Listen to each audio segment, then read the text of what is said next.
Panorama Laboral MX presenta Criterios que cambian el juego, con Ociel Guerrero.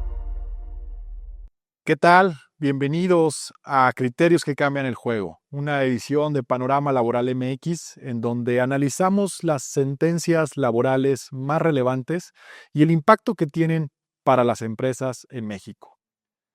En esta ocasión les voy a platicar sobre un caso que tiene que ver con el trato que como empresa debemos tener frente a los sindicatos, frente a los trabajadores, cuando implica cuestiones precisamente sindicales. Aprovecho para invitarlos a que se suscriban en nuestras plataformas, al canal de YouTube, y así puedan estar al tanto de cada uno de los capítulos que semanalmente publicamos respecto al análisis de estas sentencias, y también a que cada mes estén recibiendo el reporte de actualidad laboral que enviamos, así como la edición de Panorama Laboral en donde hablamos de todo lo ocurrido en temas laborales y cómo éstas impactan en las empresas y de qué manera podemos prevenir cualquier situación frente a ello. Se trata de un caso en donde una empresa que opera 2 centros de trabajo, y esto es de alguna manera relevante porque esta empresa opera un centro de trabajo conocido como la división tubos y la división autopartes. Vamos a considerarlo de esta manera. Históricamente, en ambos centros de trabajo ha operado esta empresa con un contrato colectivo de trabajo del cual es titular un mismo sindicato. Esto es muy común y hasta aquí no hay nada fuera de lo normal. Sin embargo, a partir del año 2021-2022, un sindicato distinto al titular del contrato comienza a realizar afiliaciones de ciertos trabajadores, empieza a invitarlos a que se involucren en sus actividades, empieza a decirles que pues, pueden generar esta organización, puede tener mayor crecimiento, pueden lograr mejores prestaciones, beneficios, etcétera. Y bueno, pues esto empieza a suceder. Desde la óptica de estos trabajadores y de este sindicato, el punto importante se da cuando estos trabajadores informan formalmente a la empresa que han decidido afiliarse a este sindicato.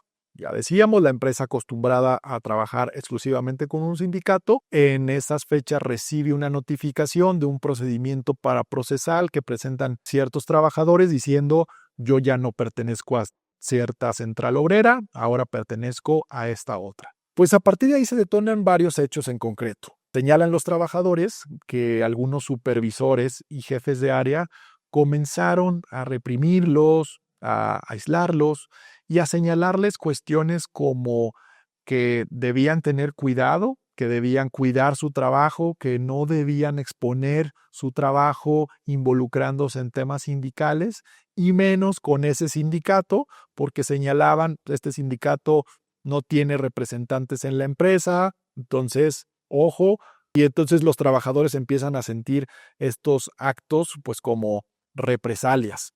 No solo eso, señalan los trabajadores que empieza a haber, además de este hostigamiento, disminución de ciertos beneficios. Señalan que regularmente los trabajadores percibían una prestación conocida como asambleas, que era precisamente para que los trabajadores acudieran a las asambleas del sindicato titular del contrato colectivo. Esto correspondía a pagos de salarios.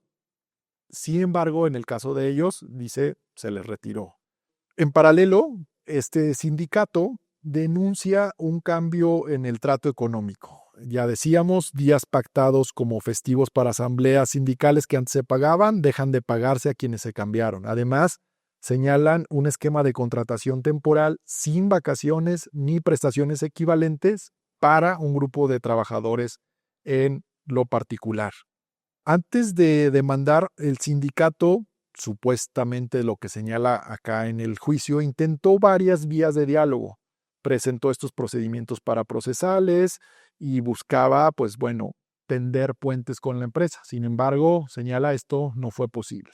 Y es en marzo del año 2023 cuando se presenta esta demanda especial colectiva ante el Tribunal Laboral Federal de Asuntos Colectivos, reclamando en particular el cese de la discriminación antisindical, del hostigamiento y de la injerencia patronal. Esta sentencia de la cual vamos a hablar hoy es una sentencia que se resuelve dentro de un amparo directo 632/2024 y que resuelve el 15º Tribunal Colegiado en materia de trabajo del primer circuito. El acto reclamado es la sentencia del Tribunal Laboral Federal de Asuntos Colectivos de fecha 8 de mayo de 2024. Y esta sentencia del tribunal colegiado se da a conocer, se sesiona en el tribunal el 26 de junio de 2025.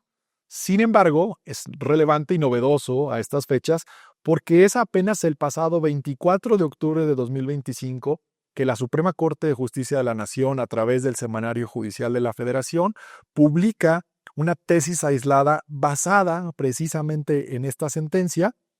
Y entonces esto, como hemos comentado en otras ocasiones, es importante porque cuando una sentencia se considera relevante, una sentencia de un tribunal colegiado se considera relevante, entonces se convierte en una tesis aislada que es publicada en el Semanario Judicial de la Federación y que entonces puede considerarse como un criterio orientador para cualquier autoridad cuando esté resolviendo algún caso similar.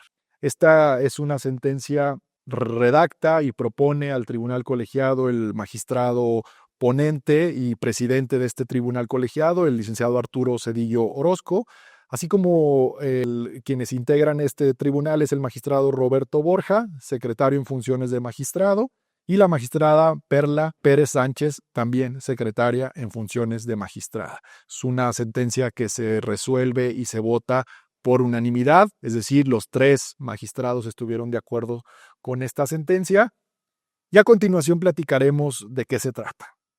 Hay que señalar previamente nada más que la empresa y 10 mandos que fueron demandados, es decir, personas físicas de la empresa que también fueron demandados, contestan esta demanda con una narrativa pues completamente distinta a la que habían expuesto los trabajadores y el sindicato.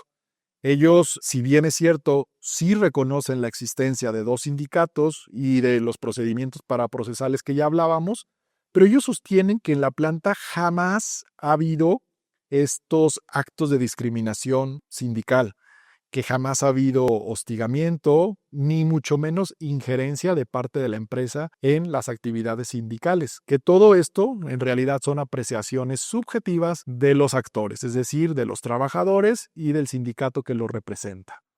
Ellos, sobre el tema, por ejemplo, que les decía de esta prestación que reclamaban, señalaban que esta prestación, además de que se estaba ventilando en otro juicio, esto se debía a que precisamente estos trabajadores no habían acudido a la asamblea y que en virtud de no haber acudido a esta asamblea no tenían el derecho al pago de esta prestación, pero que esto nada tenía que ver con su militancia o su afiliación sindical. Y bueno, pues con estas 2 versiones en choque frontal, una de hostigamiento antisindical y otra de normalidad operativa sin discriminación, llega este asunto al Tribunal Laboral Federal de Asuntos Colectivos, cuya sentencia, como ya lo adelantábamos, a la postre es revisada en un amparo directo por el 15º Tribunal Colegiado del primer circuito. ¿Cuál es el desarrollo jurídico de este caso? Pues bueno, de entrada, el asunto se presenta inicialmente ante un 5º Tribunal Laboral Federal de Asuntos Individuales en el estado de Veracruz, con sede en Boca del Río. Sin embargo, este tribunal se declara incompetente y manda el asunto al Tribunal Laboral Federal de Asuntos Colectivos, quien efectivamente asume la competencia y es a través de un procedimiento especial que se desahoga en este tribunal, en donde se ventila este procedimiento.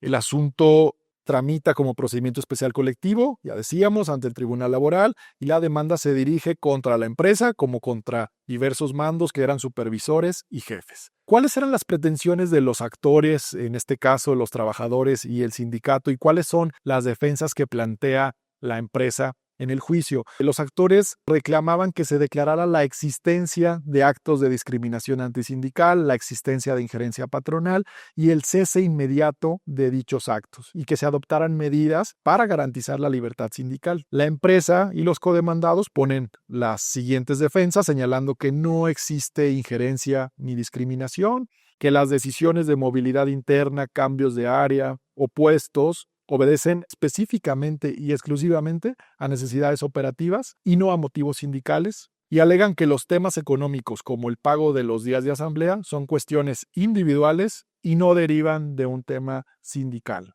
¿Qué es lo que resuelve luego del desahogo del juicio y de las pruebas que se llevan a cabo durante este juicio? Lo que resuelve el Tribunal Laboral Federal de Asuntos Colectivos en una sentencia que dicta el 8 de mayo de 2024 es que reconoce que sí existe un contexto de pluralidad sindical y tensiones entre sindicatos. Este es un primer punto interesante porque de entrada da visibilidad a que existe más de un sindicato y que existe tensión entre ellos. Pero al momento de valorar las pruebas, concluye este tribunal que no se acreditan plenamente los actos de discriminación y que las pruebas que se desahogaron, en particular señala las pruebas testimoniales de los trabajadores y los antecedentes procesales, son insuficientes para acreditar estos actos de discriminación antisindical e injerencia sindical que reclamaban los trabajadores. Y considera que estos cambios de área, turnos y condiciones en realidad no son suficientes por sí solos para tener por demostrada la intención antisindical del empleador. En términos prácticos, el Tribunal Laboral Federal de Asuntos Colectivos negó la acción en la parte medular, dejando sin tutela efectiva las quejas del sindicato actor. Por tanto, los actores, al tener esta sentencia, presentan este amparo directo y, dentro de sus conceptos de violación, destacan el señalamiento respecto a que este tribunal no aplicó un estándar reforzado de protección a la libertad sindical, que valoró de manera deficiente las pruebas, exigiendo algo cercano a una prueba directa, cuando en materia de antisindicalismo lo que se debe analizar son indicios concatenados y contexto. No ponderó adecuadamente las frases, decisiones y cambios que, vistos en conjunto, revelan represalia e injerencia, y dejó de tomar en serio los antecedentes de los procedimientos paraprocesales que ya mostraban un patrón de hostigamiento. Entonces, el colegiado realiza un estudio de todo esto y resuelve en 3 niveles. El primero de ellos simplemente es la procedencia del interés jurídico, diciendo confirma la procedencia del amparo directo, reconoce el interés jurídico del sindicato y de los trabajadores y ubica este caso en el ámbito de los derechos fundamentales colectivos. Segundo, el estándar jurídico aplicable. Aquí empieza la parte que considero más importante y que podrá tener impacto directo a nuestras organizaciones, que es que en casos de discriminación antisindical no se puede exigir una prueba directa, un correo, un oficio, una instrucción por escrito, etcétera, como puede ser en cualquier juicio laboral individual. Señala que el análisis debe construirse a partir de indicios, contexto, reiteración de conductas y proximidad temporal entre el cambio de afiliación y las medidas patronales. El parámetro que usa el colegiado no solamente es la Ley Federal del Trabajo. Es interesante cómo habla del Convenio 98 de la Organización Internacional del Trabajo y en particular de los criterios del Comité de Libertad Sindical, así como desde luego de la Constitución Política de los Estados Unidos Mexicanos. Pero interesante cuando refiere a estos criterios del Comité de Libertad Sindical. Ya los mencionaremos a mayor detalle. En un tercer nivel, lo que dice el colegiado es que tiene que haber una revaloración de pruebas. El colegiado entra al detalle de las testimoniales, documentales, dichos de supervisores, cambios de área y antecedentes procesales y concluye que todo esto, visto en conjunto, sí se acreditan los siguientes puntos: que el patrón de hostigamiento vinculado al cambio de sindicato ocurrió, es decir, que sí parece que hubo un hostigamiento frente a estos trabajadores por haberse cambiado de sindicato, que hubo mensajes disuasorios o intimidatorios hacia quienes se afiliaron al sindicato actor y que las decisiones de organización de trabajo, ya decíamos los cambios que les hicieron, etcétera, en la práctica colocaban en desventaja a quienes ejercieron su libertad sindical. Y con ello entonces declara que la autoridad responsable sí violó derechos fundamentales al no concatenar adecuadamente los indicios. Entonces, lo que resuelve finalmente este tribunal colegiado es que concede el amparo a los trabajadores y al sindicato actor en lo que hace a la discriminación antisindical e injerencia patronal y ordena al Tribunal Laboral Federal de Asuntos Colectivos a que dicte una nueva sentencia en la cual aplique un estándar correcto de libertad sindical, reconozca los actos antisindicales y la injerencia cuando resulten probados y establezca medidas reparatorias y persuasivas que generen una protección eficaz del derecho de libertad sindical. Entonces, me permito aquí traer los extractos citados en la sentencia provenientes de la recopilación de las decisiones del Comité de Libertad Sindical. Rápido doy lectura a algunos de ellos. Dice, nadie debe ser despedido u objeto de medidas prejudiciales en el empleo a causa de afiliación sindical o de la realización de actividades sindicales legítimas. 2. Ninguna persona debería ser objeto de discriminación o de perjuicios en el empleo a causa de su actividad o afiliación sindical legítima. 3. Los actos de acoso o intimidación contra trabajadores por motivo de su afiliación o actividades sindicales, aunque no implique necesariamente perjuicio en el empleo, pueden desalentarlos de afiliarse y constituyen una violación al derecho de sindicación. 4. Las normas nacionales que prohíben la discriminación antisindical no son suficientes si no van acompañadas de procedimientos eficaces de protección. 5. Puede resultar difícil o imposible que un trabajador demuestre directamente que una medida constituye discriminación antisindical. Por ello, cobra importancia el artículo 3 del Convenio 98, que ordena crear organismos adecuados para garantizar el respeto del derecho de sindicación. Entonces el colegiado, utiliza todos estos principios para sostener que la protección contra la discriminación antisindical no puede ser meramente declarativa, sino reparatoria y preventiva, de modo que asegure condiciones reales para el ejercicio de la libertad sindical. Entonces, para cerrar esta edición, algunas de las recomendaciones que hoy quisiera compartir con ustedes, con el sector empresarial, es que debe haber una neutralidad sindical absoluta. Debemos de cuidar cualquier conducta, ya sea directa o indirecta, que pueda interpretarse como una preferencia, opresión o desincentivo hacia un sindicato. Recordemos que este tema ha cambiado. Hoy en día, basado en los principios de la libertad sindical y de la negociación colectiva que rigen nuestro sistema jurídico laboral mexicano, los empleadores no podemos tener injerencia en las decisiones sindicales de los empleados. Son los empleados, a través del derecho que tienen, de decidir si se afilian o no a un sindicato, de si permanecen o no a un sindicato. Los empleadores debemos demostrar neutralidad y esta neutralidad lo que sugiere este tribunal colegiado es que incluso esté plenamente documentada porque ya veíamos las cargas probatorias siempre recaerán en el empleador en casos como este, en donde los dichos de los trabajadores pueden basarse exclusivamente en cuestiones subjetivas o que así lo señalen y que entonces el colegiado, por ejemplo, aquí ya nos decía, no tenemos que esperar pruebas directas cuando se presume una discriminación antisindical, sino los indicios son suficientes para acreditar. El blindaje, como segundo punto, segunda recomendación, el blindaje de mandos intermedios. Lo que recomendamos aquí es que supervisores, gerentes, reciban capacitación específica en libertad sindical, límites de actuación y prohibiciones expresas. Ya veíamos este caso como, según el dicho de los trabajadores, fueron los gerentes, los jefes del área de producción, quienes les daban estos comentarios de, ojo, cuida tu trabajo, no te afilies a este sindicato, etcétera. Y entonces, muchas veces esto se sale del alcance de la organización y es importante que capacitemos al personal que tiene contacto directo con los trabajadores sindicalizados y se cuiden todos estos mensajes.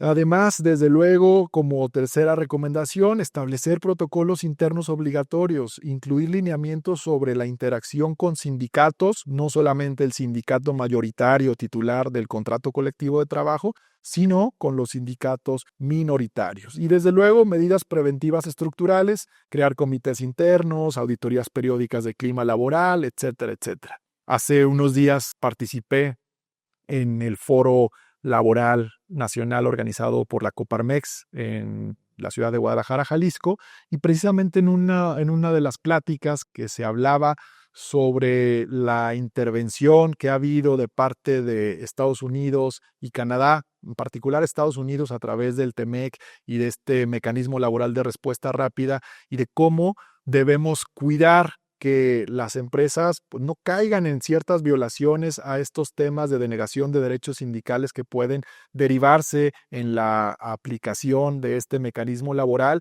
Y uno de los expositores, me parece que pues muy atinadamente, Luis Monsalvo, y él lo decía, y yo aquí también lo retomo, no debe tomarse esto como un mensaje antisindical, sino que reconozcamos que los trabajadores deben tener puertas abiertas y deben tener voz dentro de las organizaciones, que no necesariamente necesitan de un interlocutor intermedio que muchas veces ni siquiera va a conocer las necesidades reales que tiene el trabajador, y que muchas veces el establecer estos interlocutores pues convierte esto en un teléfono descompuesto y tensa las relaciones y la comunicación que debe haber entre la organización y los trabajadores. Entonces, la invitación es esa, establecer canales de comunicación, puertas abiertas para que aquel trabajador que tenga la necesidad de exponer algún tema lo pueda hacer de manera directa y que la empresa resuelva estas cuestiones.